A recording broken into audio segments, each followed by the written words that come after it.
Good morning students. अभी हमने एक थर्ड चैप्टर कंप्लीट किया। मैंने आपको एक्स्ट्रा क्वेश्चंस भी भेजे थे जो आपने सॉल्व किए होंगे फेयर कॉपी पर। आज हम एक नया चैप्टर स्टार्ट करेंगे, चैप्टर 4 लीनियर इक्वेशंस इन टू वेरिएबल्स। टू वेरिएबल्स का मतलब हम समझ पाते हैं कि जब किसी भी लीनियर इक्वेशन, पहले हम समझेंगे कि लीनियर इक्वेशन क्या होती है। किसी भी इक्वेशन के अंदर जो वेरिएबल्स होते हैं एक्स और वाई, उनकी हाईएस्ट पावर 1 होती है, उसे कहते हैं लीनियर इक्वेशन। अगर किसी वेरिएबल की पावर 2 हो जाती है उसे कहते हैं क्वाड्रेटिक इक्वेशन।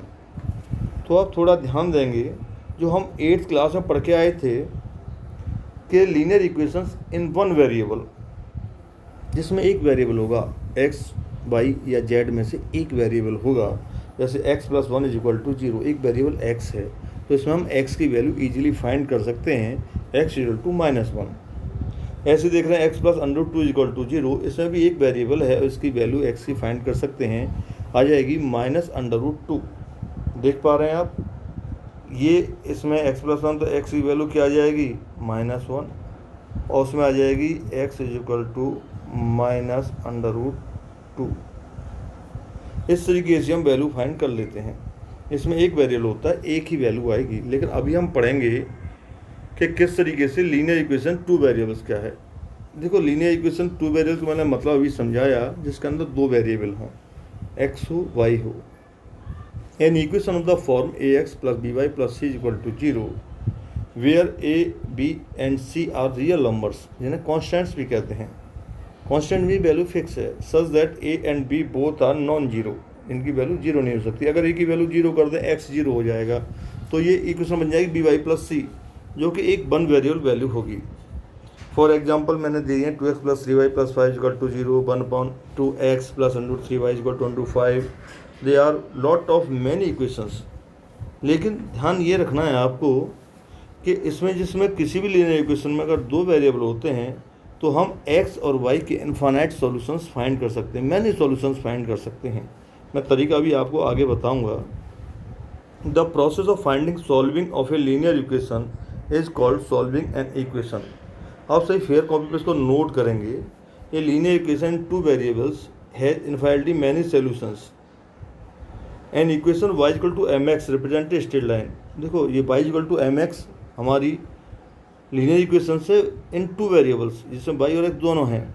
लेकिन इस तरह की कोई भी इक्वेशन हो, y = mx हो, y = kx हो, जहाँ पर m कांस्टेंट हो, m की डिफरेंट वैल्यू हम लगाते जाएं, निकालते जाएंगे। अगर x की डिफरेंट वैल्यू, y की डिफरेंट वैल्यू फाइंड कर लेंगे। कैसे? अगर हम लगाएं m = 1 लगा दिए सपोज करिए, तो y की वैल्यू क्या आ गई, x। इक्वल वैल्यू जाएंगी, जो x की होगी वही y की होगी। ठीक है, या दूसरा तरीका हम निकाल सकते हैं, तो अभी हम उसको समझेंगे। पहले ये समझ लें, जो कि स्ट्रेट लाइन बनेगी y = mx और ऑलवेज पास होगी ओरिजिन से। Graph the every linear equations in two variable is a straight line. कोई भी इक्वेशन हम लें जो लीनियर इक्वेशंस हो, उसका graph always straight line draw होगा। The graph of the equation x = a, x = a का मतलब हुआ x का कोऑर्डिनेट तो है, y का कोऑर्डिनेट नहीं है, तो इसे हम क्या लिखेंगे, a, 0। और x = a है, इसका a कोऑर्डिनेट है। अब a कोऑर्डिनेट है, वो ऑलवेज y एक्सिस के पैरेलल होगा।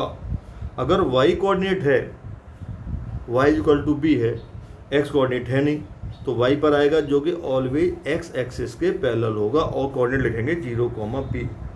ऐसे ही अभी मैंने बताया था y = ma। देखो, ये ओरिजिन से लाइन पास हो रही है। इन्हें ध्यान से समझ लें बेटा, जब हम इनको कर पाएंगे तब हम समझ पाएंगे चीज़ों को। तो ध्यान दें इन चीज़ों पे, फिर मैं आगे समझाऊंगा आपको।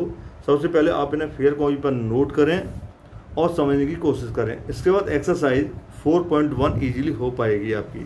Thank you students.